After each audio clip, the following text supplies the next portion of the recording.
what we're going to do here is we're going to do two things. One is we're going to talk about that, and that'll be good. But also what we're going to do is talk about the sort of the why and the what of SERENE-RISC. The who and the how and everything you should have figured out by now. It's now and here. So we're going to talk about the why and the what of SERENE-RISC, and we're going to give you some free tools. And they're not free tools like free application. These are tools for you, for your mind. These are mental chisels that we're going to work on. So to do that, it means we're going to work together. So you're going to have to participate a little bit, not too much.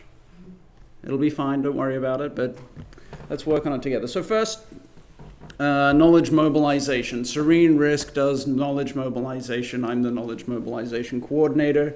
What is it that we do really? I hate wordy slides, but we try to unlock the value of knowledge. So what we're doing is we're trying to get information from people who know it to people who need to know it. And that isn't just from academia across to industry. People in industry know the questions that academia should be asking. So it's got to flow both ways. So industry to academia, academia to government, government to industry, all through the different parties that are working on cybersecurity in Canada. This is what we're trying to do. We're trying to increase the capacity across the board in Canada by increasing the level of knowledge of all parties. And that comes down to this question. So at this talk, there are a number of people who've been working in this industry for a very long time. A lot of people, 10 years, 20 years, very smart people, all doing a great job, except they haven't solved it yet. So why? Why haven't we solved it? Why haven't these programmers and engineers figured it out yet?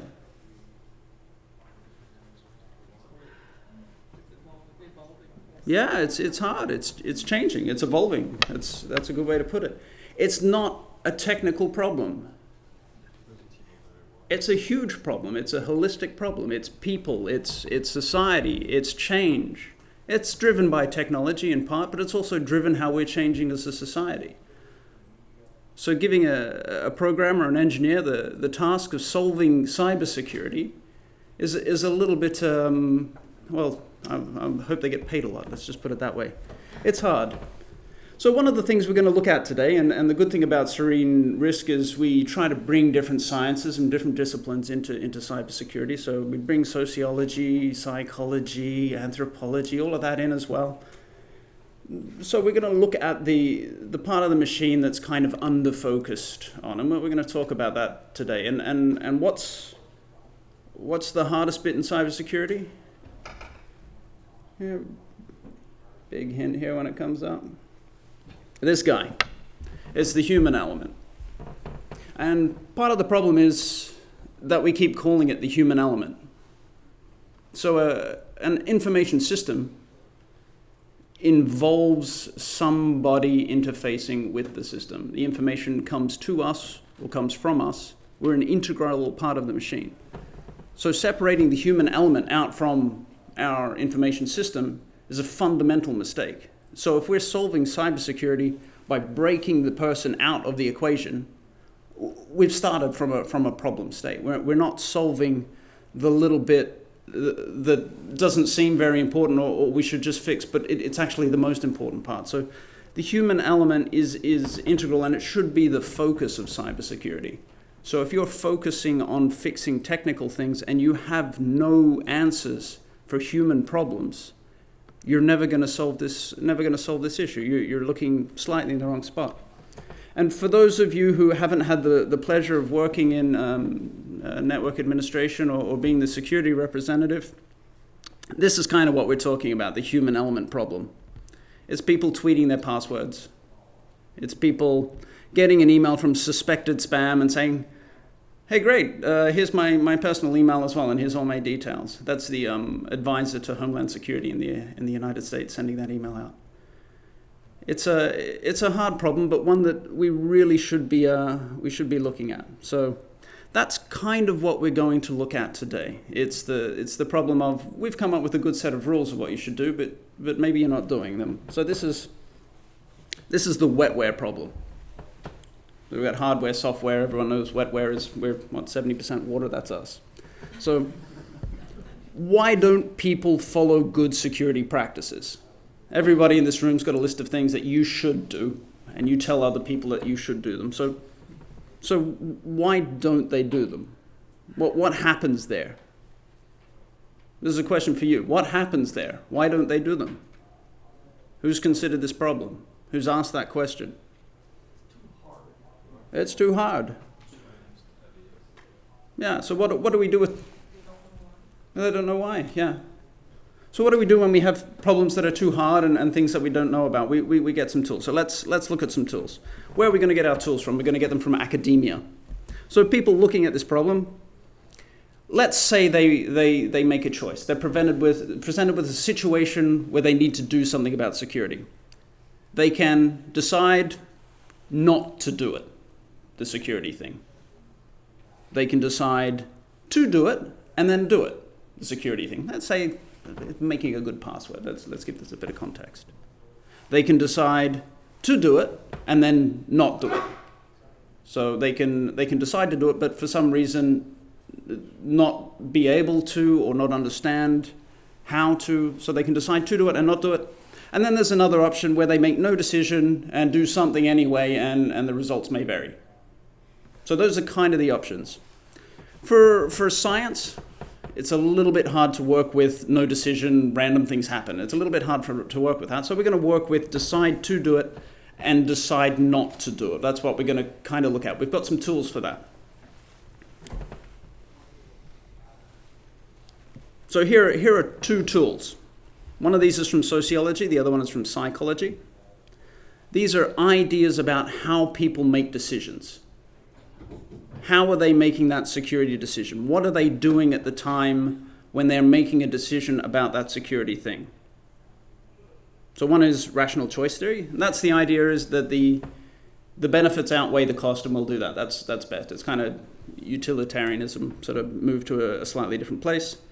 But we can't have perfect information. We don't necessarily know everything. We don't know that this is a password that's not going to be broken into. We can't know which passwords are impossible to guess. So we go with what we think. We have a perception. We won't ever have perfect information, so it's what we think. What do we think are the good things, and what do we think are the bad things that will happen? And we'll put them together and we'll figure it out. So that's a social theory that helps us think about what these people are doing, what's the process that's happening when they're not doing the right thing. The other one is theory of planned behavior. When you read it in an academic journal, it's a little bit more wordy than that, we should say, but you can boil it down to, I think I should do it, everybody else thinks it's okay, and I think I can do it. So those are things that go into making a decision. So what does this tell us? How do these things help us? So the perceived benefits of doing security should outweigh the perceived costs if they're going to do it, right? So what goes into our policy then? Have a good password or I'll kill you. Maybe not that severe, but that's a punishment. That's something to move them away from a bad behavior, from a deviant behavior. That's a deterrent, something like that. This is our IT policy. This is the things you should do to be an employee. If you don't do those, there could be some kind of retribution. This could be a bad thing. The other side of that is we could improve the benefits. We could make sure that people know more about the benefits of following security. Here's a positive thing. If you have a good password, then you won't have to change it for the next year. You pick one good one and you can just keep it. But it's got to be a good one. We can play on this in a couple of different ways, but importantly there is the perception. So that means communication is important. How you communicate your security policy becomes very important. If we look at the other side, I think I should do it. It's a very personal thing. So setting your security, your culture and your organizational values may not play much into what the person decides to do themselves. the personal attitude and belief about security may be more important than that. So if you're going to make it something that's going to stick, it's going to help them, that they're going to work with, you should make it personal for them. Who in the room doesn't work in a security-focused role? Here, show of hands. That's a lot of people. How many people in this room have ensure company security as a role or responsibility? That's fun because a lot of you work in a security-focused role and you don't have that in your roles and responsibilities. But you can see the disconnect there, right? Your job involves the security of the company. It's very important for the company, but you haven't had that established at the point that you came into the company that that's something you have to do. And for those who like reading management papers, that's breaking the psychological contract that's formed, the bond between you and your company, the expectate relationship is broken at that point when you go, I didn't expect you to do security, but you didn't, so you're fired. Let's make it personal. Let's bring these things in. So, from science, it seems that understanding benefits is important. This helps you form your policy. Announcing benefits of following security, of doing good security practices, will help people make a better decision. Understanding the risks is important.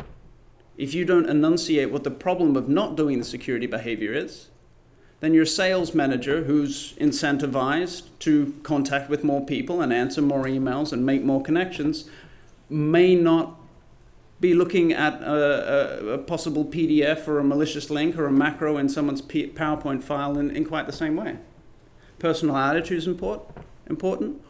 Work group attitude is important. So from the theory of control behavior before on the last slide, the people around you and what they do also affects how you do things. Maybe the organization as a whole is lax on security, but your team, if you leave your laptop and go out for lunch, Timothy's always going to take it and give you a mouthful when you come back. So maybe you're going to be a little bit more conscious on that.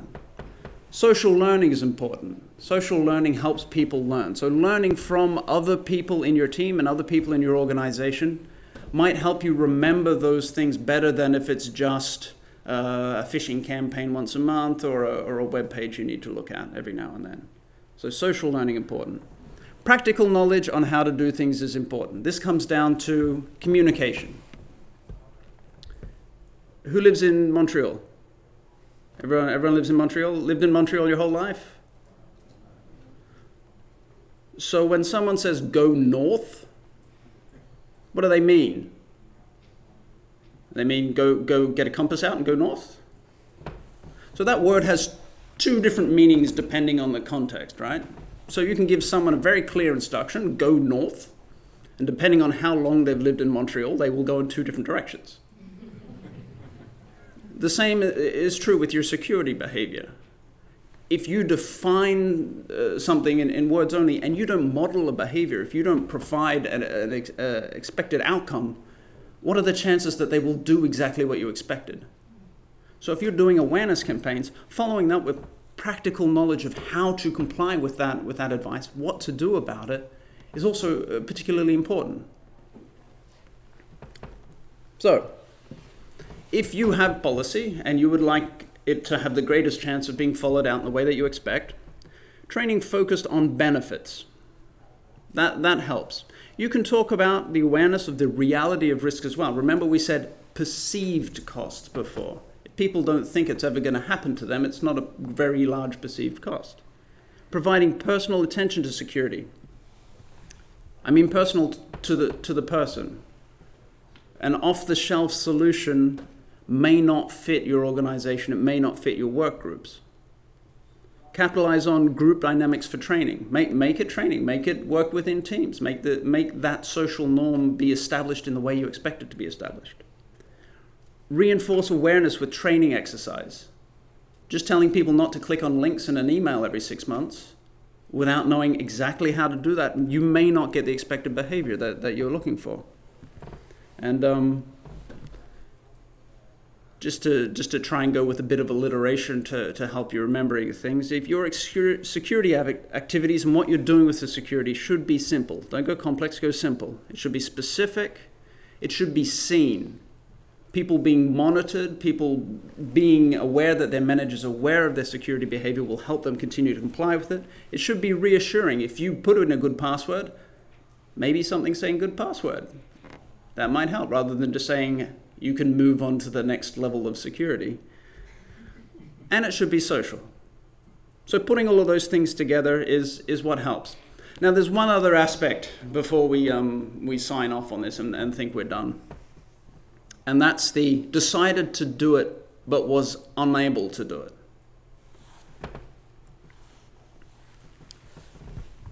I like what now counts as old movies, but we have 1984 released Terminator there, when Arnie was not CGI.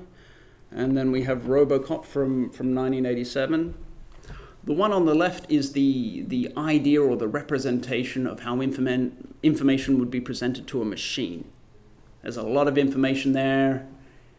It's very complex, things happening all over the space, a lot to look at. On the right is the idea of how information would be presented to a human brain inside of a machine. You notice a difference between those two? One's a little bit more focused and simple, isn't it? Canadian researchers, one of whom is in the room down there in the pink jacket, so you can ask her about it later. 53% of people, when given the exercise, you will be presented with phishing. You just need to tell me which of these is phishing. 53% of people were able to, well, the people were able to identify, I've got to get it right because you're just there, identify the phishing page 53% of the time. Is that right? Which means given ideal situations, you will be presented with phishing in this exercise right now. You got a half and half that they're going to get it right. Which means the tools that we're giving people to help them make security decisions, probably not good enough. What our browsers are telling us, how we can interact with it, it's probably more of the one on the left and less of the one on the right. So if we're going to approach our security as a combined system of machine and man working together like Robocop to keep us all safe, maybe we should start looking at how that interface works properly. So that was the fun bit. And that was fun because we got to look at some academic research and we didn't have to read any of it. So those were some of the papers that I used to pull the ideas out that we've just spoke about in the last 10 or 15 minutes. All evidence-based, all proven with studies, the stuff that was just a theory, the stuff that's a 5-point plan for my business, the stuff was this works for me, that didn't make the cut. So this is academic research, there's proof that's designed in such a way that if it's not true, it will be immediately disproven. It's not a vendor claim. Sorry if there are any vendors in here, but it's not works 100% of the time, all of the time, 70% of the time. It's not one of those. But you didn't have to read it because I'm here and I'm a knowledge mobilization guy from SERENE-RISC. I'm not an expert on any of these things, but I'm pretty good at talking to people about what other people have done as if I know about it. So that's the why.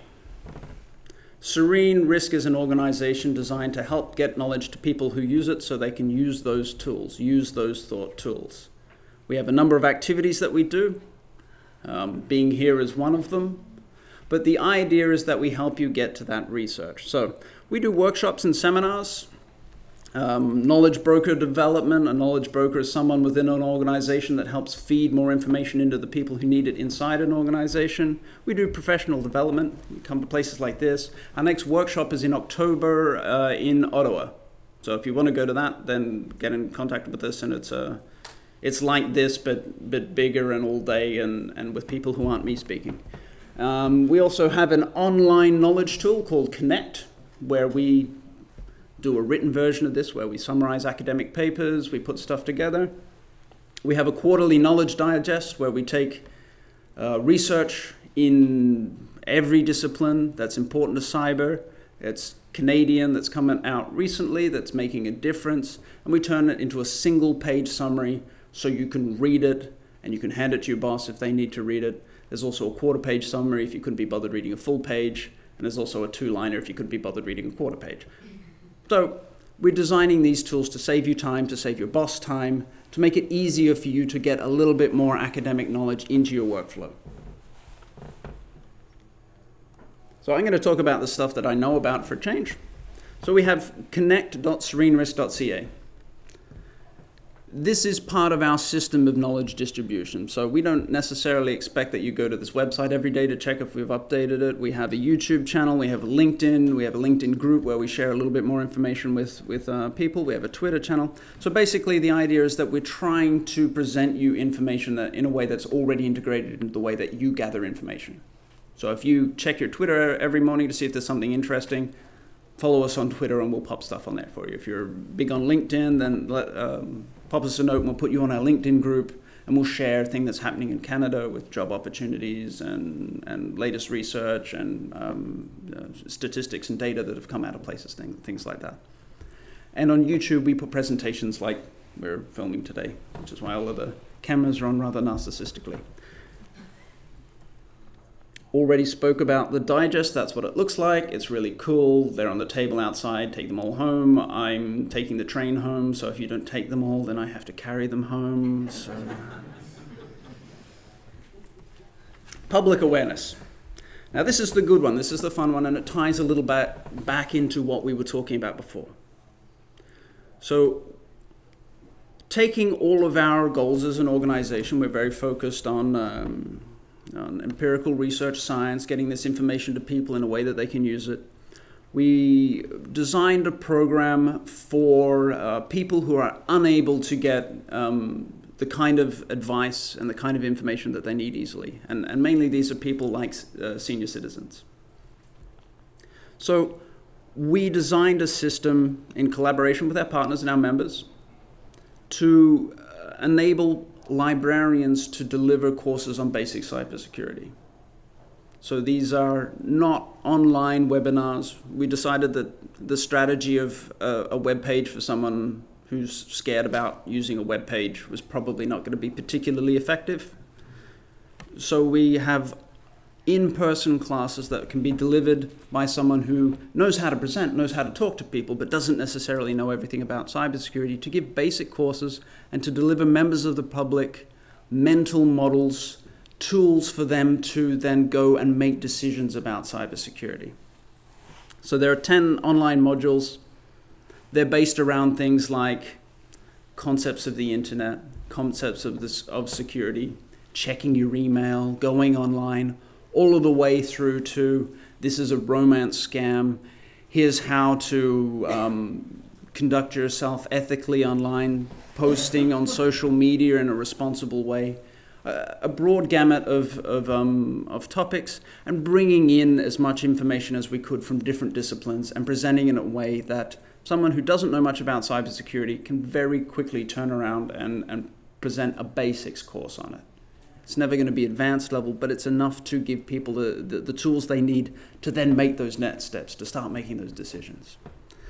So far, we've worked with a number of libraries across Canada to push this out, and it's going pretty well so far. The expected reach at the moment is up to 4 million Canadians based on the membership, active card membership of the libraries that have been trained on the program. And we're looking to expand that now. And of course, it's in English and French. So there's an online site with that. The great thing about an online site is it enables us to do something that would be unfeasible otherwise. So one of the hardest problems with cybersecurity advice is keeping it up to date. So by using the website as an intermediary tool and by having a lot of partners, we're able to more easily keep up to date because we can update the content on the website, and that's immediately pushed out to everyone else. So if something changes in science, if something changes in security, we can modify the advice to suit. So for example, if timing your passwords out after 3 months due to scientific research becomes recognized to be more harmful than beneficial, which is what's happened over the last couple of years. And we recognize, and everyone recognizes, and the latest NIST framework also recognizes that that's not a good idea. We cannot include that in the advice. We can talk about different elements of passwords and not give bad advice. At the moment, there's a lot of bad advice in cybersecurity, which adds up to a situation that makes it hard to make decisions because there's too much advice. So we can provide just the kind of advice that's required by being able to update. The other thing that we can do is provide additional material as well. So at the moment, we're working on a module on extremist behavior and radicalization to just make sure that the content that we have on there is appropriate for the situation and the time. So does it work? Because we're big on science, and I just said that 100% works 100% of the time. It's not a good thing to be hearing from vendors. So does it work? Well, we surveyed all of our participants before and after doing the program to see if they increased their knowledge, and all of our participants increased a positive shift in intention and behavior. So doing some of the modules changed their attitudes towards cybersecurity. It made them more likely to do the behaviors and make them feel like they're able to do the behaviors. 98% of the trainers found the resource beneficial and useful. So trainers like using it as well, which is important because if they don't like it, they're not going to volunteer to use it. And our partner organizations are now creating programs around the resources. So pretty soon you're going to see libraries around Montreal and around the country start to run basic cybersecurity programs if they haven't started already. Some of them have already started doing it. So that's most of the content of this presentation. The most important bit is we're a non-for-profit. So we survive on government funding for the most part, but we can't do as much as we want to do with just that much money. So if you want to help us to do more and to help have a bigger impact in the community, we take money. That's good. We also accept help and supporting activities. Go Secure is helping us to be here today. They provided us a room to be able to present in and gave us an opportunity to talk to more people. We help people, we like people partnering on activities with us. If you've got an idea where you think we can help out, maybe you'd like to interface with the academic community in some way, we can help you do that. That's another thing that we can do together. And just helping out where you can. Just being a part of it. Lending your enthusiasm and support. And hey, I can do this, I can help out in this way. And if we can make it happen, we'll work to do it. So there are things that you can do to help us. We're doing this because we're passionate about it. The university doesn't pay us that much. The government doesn't pay us that much to do it in our spare time because of the money. And we're a federal network, so we're trying to do things in as many places as we can. So if you can help out, please do. And those are the places to get the stuff that we talked about. So SERENE-RISC.ca to find out more about us, become a member, find out about the tools, get the digest. Connect.SERENE-RISC.ca to find out about academic research, things that are going on, and Cybersec101 for the training programs. So thank you.